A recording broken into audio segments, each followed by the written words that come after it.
હું 10 ફેલ છું અને મારે ત્યાં MBA ફાઇનાન્સ કરેલા છે લોકો છે કે જે આ ફિલ્ડના એકદમ બહુ વેરીફાઈ આમ ટ્રસ્ટેડ માણસો છે કે એમાં મારે પણ એમની જ સલાહ લેવાની છે. મારી પાસે જેટલા કસ્ટમર છે ને એમાંથી 1% કસ્ટમર પણ મારી પાસે ડાયરેક્ટ નથી.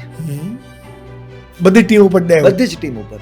મારી પાસે ટાઈમ નથી અને મેં તમને મારા પૈસા XYZ અમાઉન્ટ તમને ઇન્વેસ્ટમેન્ટ કરવા આપ્યા, એટલે કે શૈલેષભાઈને મેં ઇન્વેસ્ટ કરવા માટે આપ્યા. હવે તમારી કંપની છે તો મારી એક્સપેક્ટેશન ઘણી વખત બની જાય કે ભાઈ શૈલેષભાઈ જ મને આમાં આન્સર આપશે, અથવા તો હું બધી જ કન્ડિશન્સ માટે શૈલેષભાઈને જ રિસ્પોન્સિબલ ગણાવીશ. ને યુ હેવ ધ ટીમ, બહુ મોટી ટીમ છે અત્યારે તમારી પાસે, રાઈટ? તો આ ચેલેન્જીસ આવે ત્યારે તમે કઈ રીતે ડીલ કરો?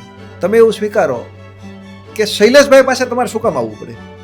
તમારા પ્રશ્નનો સેટિસ્ફેક્શન આન્સર ન મળે ત્યારે તમને જે વ્યક્તિ આપી છે એ વ્યક્તિ જ તમને સોલ્વ કરી દે તો તમારે અહીંયા આવવાની જરૂર જ નથી. બટ ડુ યુ થિંક કે મને જ્યાં સુધી ખ્યાલ છે ત્યાં સુધી કે બહુ બધા લોકો ત્યાં એ જ વિચારતા હોય કે ભાઈ મને જે ઓનર જવાબ આપશે ને એવો એની ટીમ તો જવાબ નહીં આપી શકે.